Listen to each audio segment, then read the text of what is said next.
الحمد للہ رب العالمین والصلاة والسلام علی خاتم النبیین اما بعد فاعوذ باللہ من الشیطان الرجیم بسم اللہ الرحمن الرحیم. پڑھیے الصلاة والسلام علیک یا رسول اللہ وعلی آلک واصحابک یا حبیب اللہ. الصلاۃ والسلام علیک یا نبی اللہ وعلی آلک واصحابک یا نور اللہ. پیارے پیارے اسلامی بھائیوں، مدنی چینل کے ناظرین، سوشل میڈیا کے ناظرین، آج پاکستان کے شہر شاہکوٹ میں ہم موجود ہیں. مدنی مذاکرہ اجتماع کا سلسلہ ہے. الحمدللہ شیخ طریقت امیر اہل سنت بلال مولانا محمد الیاس اتار قادری صاحب کے بڑے ہی پیارے عشق بھرے کلمات ہم سن رہے تھے، اور اب مختصر سنت و بھرے بیان کا بھی سلسلہ ہے. رب کریم ہم سب کی حاضری کو اپنی بارگاہ میں قبول فرمائے. میں شاہکوٹ والوں کا شکریہ ادا کروں گا. گزشتہ کئی سالوں سے آپ کی طرف سے پیغام ملتا رہا، اور آج اللہ کی رحمت سے میری حاضری ہوئی. ماشاءاللہ بڑی تعداد میں آپ اسلامی بھائی جمع ہیں. یقیناً اس کے لیے بڑی تیاریاں ہوئی ہوں گی. اللہ کریم آپ سب کی کاوشوں کو، کوششوں کو، جس میں اس اجتماع میں جو بھی حصہ ملایا، اللہ آپ سب کو اس کی بہترین جزا عطا فرمائے. درود پاک پڑھنے کے بے شمار فضائل و برکات ہیں. کعبے کے بدر الدجا، طیبہ کے شمس الضحیٰ صلی اللہ تعالی علیہ وسلم پر درود پاک پڑھنا بہت ساری برکتیں لاتا ہے. مگر شاید بہت سارے لوگوں کو یہ نہیں پتا کہ درود پاک نہ پڑھنا یہ کتنی بڑی، یوں سمجھیے کہ ہمارے لیے محرومی لاتا ہے. کچھ لوگ درود پاک کو بڑا نارمل سمجھتے ہیں، پڑھ لیا تو ٹھیک ہے، نہیں پڑھا تو کوئی بات نہیں. ایسا نہیں ہے. اس کو اس واقعے سے سمجھیے کہ ایک بار بی بی عائشہ صدیقہ طیبہ طاہرہ رضی اللہ تعالی عنہا گھر میں کچھ سی رہی تھیں. رات کا آخری پہر تھا اور چراغ گل ہو گیا. آپ کی سوئی بھی آپ کے ہاتھ سے گر گئی.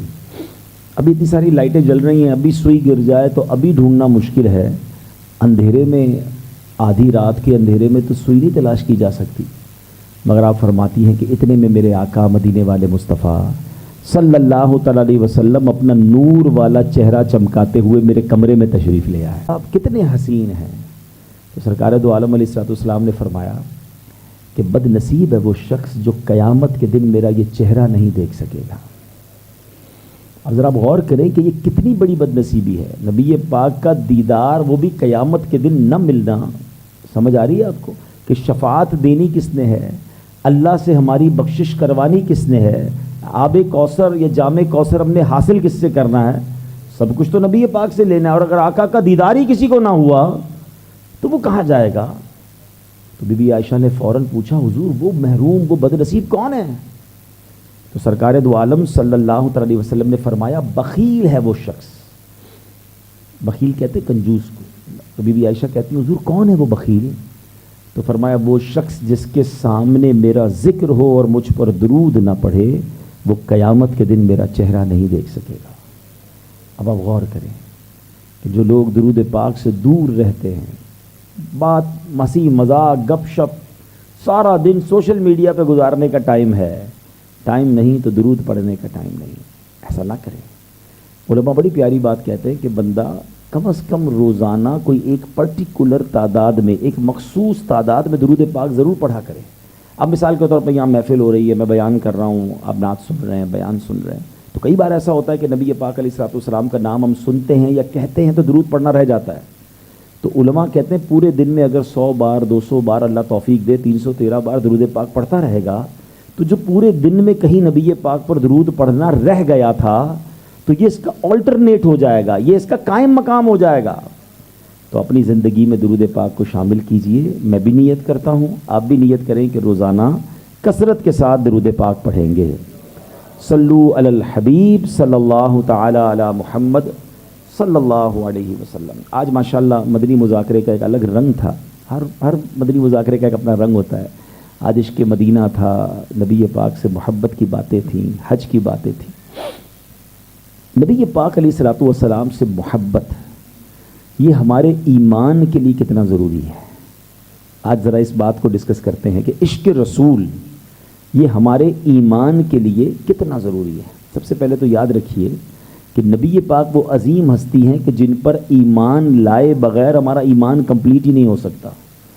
کوئی ساری زندگی لا الہ الا اللہ پڑھتا رہے کہ اللہ کے سوا کوئی عبادت کے لائق نہیں، مسلمان نہیں ہوگا جب تک محمد الرسول اللہ تصدیق کے قلب کے ساتھ اللہ کے نبی علیہ الصلوۃ والسلام کو اللہ کا نبی اور وہ بھی آخری نبی نہ مانے، وہ مسلمان ہی نہیں ہو سکتا. ٹھیک ہے، پہلی بات.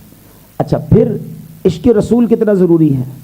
سرکار دو عالم علیہ الصلوۃ والسلام فرماتے ہیں، دیکھیں میں اور آپ، اگر میں آپ سے سوال کروں کہ آپ میں سے پرفیکٹ کامل مومن کون ہے، شاید ہم سارے کہیں گے بھائی میں پکا مسلمان ہوں. میں ڈیسائیڈ کروں کہ کامل مومن ہوں یا آپ ڈیسائیڈ کریں کہ آپ کامل مومن ہیں، یا وہ بتائیں کہ جن کے صدقے ایمان ملا ہے. تیرے صدقے میں آقا سارے جہاں کو دین ملا.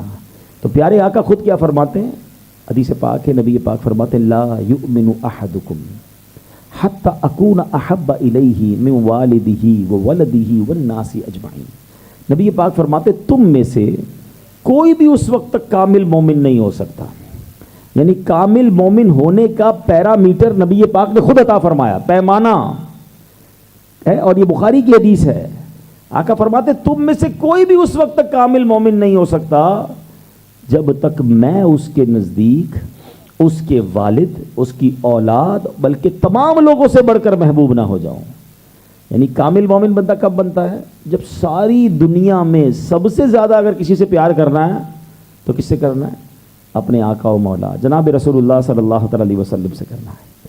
ایک بار حضرت عمر فاروق رضی اللہ تعالیٰ عنہ نے نبی پاک سے عرض کی کہ حضور میں اپنی جان کے علاوہ، ابھی نئے نئے ایمان لائے تھے، اسلام کی ابتدا تھی، تو کہتے حضور میں اپنی جان کے علاوہ سب سے زیادہ آپ سے پیار کرتا ہوں. تو نبی پاک نے کچھ اس طرح ارشاد فرمایا اے عمر ابھی بات پوری نہیں ہوئی ہے، ایمان کامل نہیں ہوا ہے. عرض کرتے ہیں حضور میں اب اپنی جان سے بھی زیادہ آپ سے پیار کرتا ہوں. نبی پاک نے فرمایا اے عمر اب بات کمپلیٹ ہوئی ہے، اب ایمان کامل ہوا ہے. تو پتہ چلا کہ سب سے زیادہ، اور صحابہ کرام علیہم رضوان نے یہ پروف کیا، یہ ثابت کیا کہ اگر کائنات میں سب سے زیادہ وہ کسی سے پیار کرتے تھے، چاہے وہ مال ہو، اولاد ہو، گھر بار ہو، خاندان ہو، سب سے زیادہ نبی پاک سے. بڑے بڑے صحابہ کرام کی تو چھوڑیں ہیں، عام صحابہ کرام جن کے نام بھی آپ کو مجھے نہیں پتا، خواتین کیسا پیار کرتی تھی. جنگ احد کا موقع ہے، نبی پاک علیہ الصلوۃ والسلام اور صحابہ کرام جہاد میں مصروف ہیں. ایک صحابی ہیں حضرت مصعب بن عمیر رضی اللہ تعالیٰ، وہ بھی ان کی بھی کہانی بڑی عجیب ہے. ایسے عجیب اور ایسا کمال، ایسی عظیم ہستی ہے کہ ایمان تازہ ہو جاتا ہے. آج موقع نہیں بن رہا ان کے بارے میں تفصیل سے بات کرنی چاہیے. حضرت مصعب بن عمیر بڑے مالدار صحابی تھے، اور ایمان لائے تو گھر والوں نے گھر سے ہی نکال دیا تھا.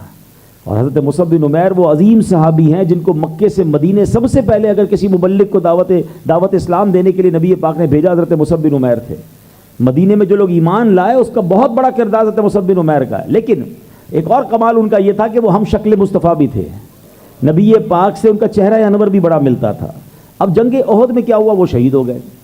جب وہ شہید ہوئے تو شیطان نے یہ افواہ پھیلا دی کہ معاذ اللہ نبی پاک شہید ہو گئے. اب یہ خبر پہنچ گئی مدینہ منورہ. اب ذرا تھوڑا سا امیجن کیجئے گا، جو لوگ مدینے گئے ہیں وہ ذرا جلدی سمجھ جائیں گے کہ مسجد نبوی جو ہے، اب اس وقت جو مسجد نبوی شریف ہے، پورا مدینہ شہر اتنا ہی تھا جتنی مسجد نبوی اب ہے نا. مدینہ شہر اتنا مدینہ شہر تھا. اب مسجد نبوی سے جبل احد کتنا دور ہے، یہ جو گئے ان کو پتہ ہے. اب تو سیدھا روڈ بن گیا، پہلے تو کافی ٹرن وغیرہ تھے، گلیاں تھیں، تو کافی کلومیٹرز ہیں. احد پہ لڑائی ہو رہی ہے اور مدینے میں یہ خبر پہنچتی ہے. تو ایک بوڑھی خاتون، ان کو پتہ چلتا ہے کہ نبی پاک شہید ہو گئے.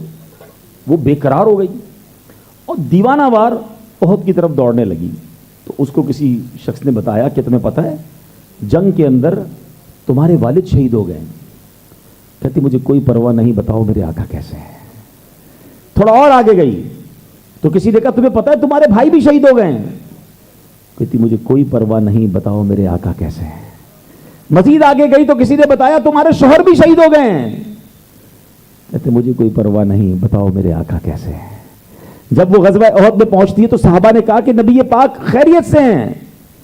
تو وہ صحابیہ کہتی ہیں کہ اب مجھے کوئی غم نہیں ہے، بس مجھے نبی پاک کا ایک بار دیدار کرا دو، میں ایک بار چہرہ دیکھ لوں۔ پیارے آقا کو دیکھ کر وہ بڑھیا کہتی ہے کل مصیبت بعدک جلل، حضور آپ سلامت ہیں تو پھر کوئی مصیبت نہیں ہے، آپ پر ہمارا سارا گھر بار قربان ہے۔ حدیث کیا ہے؟ تم میں سے کوئی کامل مومن نہیں ہو سکتا جب تک میں اس کے نزدیک، اس کی اولاد، اس کے والد، اس کے تمام گھر والوں سے زیادہ محبوب نہ ہو جاؤں۔ صحابہ کرام نے سب کچھ لے آئے، نبی پاک نے پوچھا ابو بکر گھر والوں کے لیے کیا چھوڑا ہے؟ کیا تاریخی جواب دیا تھا؟ حضور گھر والوں کے لیے اللہ اس کا رسول کافی ہے، ہمارے اکاؤنٹ بھرے ہوتے ہیں، ہمارے پاس کئی دنوں کئی مہینوں کا سامان ہوتا ہے، مگر پھر بھی دل گھبرا رہا ہوتا ہے، پھر بھی اللہ کی راہ میں خرچ کرنے میں ڈر لگ رہا ہوتا ہے کم ہو جائے گا۔ نہیں میرے پیارے اسلامی بھائی، ہمیں صحابہ کرام سے سیکھنا ہے۔ مگر آج میں اس موضوع پر ایک اور پہلو لے کر آیا ہوں، ایک اور اس کے پروسپیکٹس پر بات کرتے ہیں کہ ٹھیک ہے شریعت یہ کہتی ہے کہ نبی پاک سے سب سے زیادہ پیار کرنا ہے، تو کوئی تو یہ اعتراض کر سکتا ہے نا کہ جناب پیار تو زبردستی تو نہیں ہوتا، محبت تو ایک ایسی کیفیت کا نام ہے جو خود سے ہو جاتی ہے۔ میں چاہوں کہ کسی سے پیار کروں تو پیار نہیں ہو سکتا، میرے دل چاہے گا تو خود بخود محبت ہو جائے گی، خود بخود پیار ہو جائے گا۔ مثال کے طور پہ آپ کے ساتھ برسوں سے کوئی دوست ہوتا ہے، آپ کے رشتہ دار ہوتے ہیں، آپ کے گھر میں لوگ رہتے ہیں، آپ برسوں سے ساتھ رہتے ہیں، ویسی محبت نہیں ہوتی، کبھی کوئی تھوڑی دیر کے لیے ملتا ہے بندے کا، اس کے ساتھ دل لگ جاتا ہے، اس سے پیار ہو جاتا ہے، اس سے محبت ہو جاتی ہے۔ تو یہ تو دلی کیفیت کا نام ہے نا، اور وہ بھی سب سے زیادہ پیار کرنا ہے، تو پھر جناب رسول پاک علیہ الصلوۃ والسلام سے پیار کیسے ہو جائے؟ تو علماء نے ایک بہت خوبصورت تحقیق بیان کی کہ جناب زندگی میں انسان کو جب بھی کسی سے پیار ہوتا ہے نا تو اس کی 3 وجوہات ہوتی ہیں، 3 ریزن بیان کیے، محبت ہونے کے 3 وجوہات ہوتی ہیں۔ یا تو وہ بندہ بڑا ہنسو، کروڑوں لوگ اس کے دیوانے ہو جاتے ہیں، چہرہ اچھا نہیں ہے، حسن نہیں ہے، مگر کوئی اسپیشلٹی ہے جس اسپیشلٹی کی وجہ سے لوگ دیوانے ہو جاتے ہیں، محبت ہو جاتی ہے۔ اور تیسری وجہ علماء نے یہ لکھی، کتابوں میں یہ لکھی کہ ہو سکتا ہے حسین بھی نہ ہو، کوئی کمال بھی نہ ہو، مگر بڑا خیال کرنے والا ہے، بڑا احسان کرنے والا ہے، مدد کرنے والا ہے، مصیبت میں کام آنے والا ہے، بندے کو اس سے پیار ہو جاتا ہے۔ بعض اوقات ایسے خاندان کے لوگ ہوتے ہیں، رشتہ دار ہوتے ہیں، دوست ہوتے ہیں جو نہ حسین ہوتے ہیں نہ با کمال ہوتے ہیں، عام سا شخص ہوتا ہے، مگر خیال اتنا کرتا ہے میرا کہ وہ دل میں بس جاتا ہے کہ یار ہر مصیبت میں ہی کام آتا ہے۔ ایسا ہی ہے نا؟ اب ذرا میں توجہ چاہوں گا آپ کی کہ تین ریزنز ہیں، 3 وجوہات ہیں کسی سے پیار ہونے کی۔ اب شریعت کیا کہتی ہے کہ پیار کرنا ہے، محبت کرنی ہے تو نبی پاک سے کرنی ہے اور سب سے زیادہ کرنی ہے۔ تو آئیے اب ان 3 وجوہات، 3 ریزنز کے پہلو میں روشنی میں اب نبی پاک کی ذات کو دیکھتے ہیں کہ پیار تو ہوتا ہے تو حسین سے ہوتا ہے، یا اسپیشل سے ہوتا ہے، یا جناب خیال کرنے والے سے ہوتا ہے۔ اب آؤ ذرا ان 3 پہلوؤں میں جناب رسول اللہ علیہ الصلوۃ والسلام کی ذات کو دیکھتے ہیں۔ اگر واقعی کسی حسین سے پیار ہوتا ہے نا تو خدا کی قسم رب نے اپنے حبیب جیسا حسین کائنات میں نہیں بنایا ہے۔ ارے حسن تو اپنا کمال پر جب پہنچتا ہے جب نبی پاک کے قدموں پر حاضری دیتا ہے۔ نبی پاک کی بارگاہ حاضری سے پہلے، دنیا میں تشریف آوری سے پہلے، کائنات میں سب سے زیادہ حسین اگر کوئی شخص تھا تو وہ حضرت یوسف علیہ الصلوۃ والسلام تھے۔ آؤ میں بتاتا ہوں میرے آقا کیسے حسین ہیں۔ مولانا حسن رضا خان صاحب سے پوچھو، کہتے ہیں ایسا تجھے خالق نے طرحدار بنایا، ایسا تجھے خالق نے طرحدار بنایا، یوسف کو تیرا طالب دیدار بنایا، کونین بنائے گئے سرکار کی خاطر اور کونین کی خاطر تمہیں سرکار بنایا۔ نبی پاک کیسے حسین ہیں، اللہ اکبر۔ بی بی عائشہ صدیقہ رضی اللہ تعالیٰ عنہا فرماتی ہیں کہ مصر کی عورتوں نے حضرت یوسف کو دیکھا تھا، اپنی انگلیاں کاٹ لی تھیں، اگر میرے محبوب کے جلوے کو دیکھ لیتے تو اپنے دل کے ٹکڑے کر ڈالتی ہیں۔ اللہ نے اپنے حبیب کو کیسا بنایا؟ حضرت جابر بن سمورہ سے پوچھئے، کہتے ہیں ایک رات تھی، 14ویں رات تھی، 14ویں رات کا چاند جس دن نکلتا ہے بڑا خوبصورت ہوتا ہے۔ ہم تو شہری لوگ ہیں، گاؤں گوٹھ کے لوگوں کو پتا ہے کہ چاند اور تارے رات میں کتنے خوبصورت لگتے ہیں جب شہر کی روشنیاں نہیں ہوتی۔ 1400 سال پہلے تو لائٹیں نہیں ہوتی تھی نا اس طرح۔ تو کہتے ہیں ایک بار میں گھر سے نکلا، میں نے دیکھا 14ویں رات کا چاند بڑا خوبصورت، اور وہیں میرے آقا بھی جلوہ فرما تھے، بہت خوبصورت جبہ پہنا تھا، لال دھاریاں نبی پاک کے جبے مبارک پر تھیں۔ کہتی میں 14ویں رات کے چاند کو دیکھتا، نبی پاک کو دیکھتا، پھر 14ویں رات کے چاند کو دیکھتا، پھر اپنے آقا کو دیکھتا، پھر 14ویں رات کے چاند کو دیکھتا۔ کہتے واللہ میرے آقا 14ویں رات کے چاند سے زیادہ خوبصورت ہے۔ خوبصورتی کمال ہے، کیسی آنکھیں, کیسا چہرہ, اللہ اکبر. میرے پیارے اسلامی بھائیوں, نبی پاک کی خوبصورتی کا عالم یہ ہے. ذرا پوچھو اعلیٰ حضرت سے چہرہ کیسا تھا؟ کہتے کاف گیسو ہا دہن یا ابرو آنکھیں عین صاد, کاف ہا یا عین صاد, ان کا ہے چہرہ نور کا. سراپا کیسا تھا؟ شمع دل مشکات تن سینہ زجاجہ نور کا. آقا تیری صورت کے لیے آیا ہے سورہ نور کا. آنکھیں کیسی تھی؟ کہتی ایسی آنکھیں تھی کہ میرے آقا کی آنکھ مبارک, نگاہ مبارک جس پر پڑ جاتی اس کی مردہ دلی کے اندر زندگی آ جایا کرتی. فرماتے جس طرف اٹھ گئی دم میں دم آ گیا, اس نگاہ عنایت پہ لاکھوں سلام. ہونٹ مبارک کیسے تھے؟ کہتے پتلی پتلی گلے قدس کی پتیاں, ان لبوں کی نزاکت پہ لاکھوں سلام. بتاؤ تو صحیح نبی پاک کے جناب چہرہ انور کی رنگت کیسی تھی؟ کہتے جس کی رنگت سے بے رنگے رنگے گئے, اس چمک والی صورت پہ لاکھوں سلام. بتاؤ تو صحیح ہاتھ کیسے تھے؟ کہتے ہاتھ جس سمت اٹھا غری کر دیا موجے بحر سماحت پہ لاکھوں سلام. بتائیں تو صحیح کان کیسے تھے؟ دور و نزدیک تھے سننے والے وہ کان, کان لادے کرامت پہ لاکھوں سلام. آقا کی زلفیں اور بال کیسے تھے؟ کہتے لیلۃ القدر سے مطلع الفجر حد مانگتی استقامت پہ لاکھوں سلام. اللہ اکبر. بازوؤں کی طاقت کا عالم کیا تھا جن کو بارے دو عالم کی پرواہ نہیں, ایسے بازو کی قوت پہ لاکھوں سلام. میرے آقا کی سبحان اللہ زبان مبارک کیسی تھی؟ کہتے ہیں وہ زبان جس کو سب کن کی کنجی کہیں, اس کی نافذ حکومت پہ لاکھوں سلام. سبحان اللہ. رب نے اپنے حبیب کو کیسا با کمال بنایا کہ ایسا کائنات میں پھر کسی کو نہیں بنایا. ہم نے تو دیکھا نہیں ہے نا, حضرت حسان بن ثابت نے دیکھا تھا. صحابی رسول ہیں اور صحابی کبھی غلط بات نہیں کرتے. صحابی کہتے ہیں وَأَحْسَنُ مِنْكَ لَمْ تَرَ قَطُّ عَيْنِي. اب اس پوری نعت کے شعر میں آپ کو یہ وسوسہ بھی دور ہو جائے گا جو لوگ کبھی کبھی اعتراض کرتے ہیں نعتیں کیوں پڑھتے ہو. ارے سبحان اللہ, ہم کیا نعتیں پڑھے, صحابہ نعتیں پڑھا کرتے تھے. نبی پاک حضرت حسان بن ثابت کو خود منبر پر بٹھا کر نعتیں سنا کرتے اور دعا کرتے, اے اللہ جبریل امین کے ذریعے, روح الامین کے ذریعے حسان بن ثابت کی مدد فرما. اور وہ کیا نعت کا شعر پڑھتے ہیں؟ وَأَحْسَنُ مِنْكَ لَمْ تَرَ قَطُّ عَيْنِي وَأَجْمَلُ مِنْكَ لَمْ تَلِدِ النِّسَاءُ. سنو, کہتے ہیں وَأَحْسَنُ مِنْكَ لَمْ تَرَ قَطُّ عَيْنِي.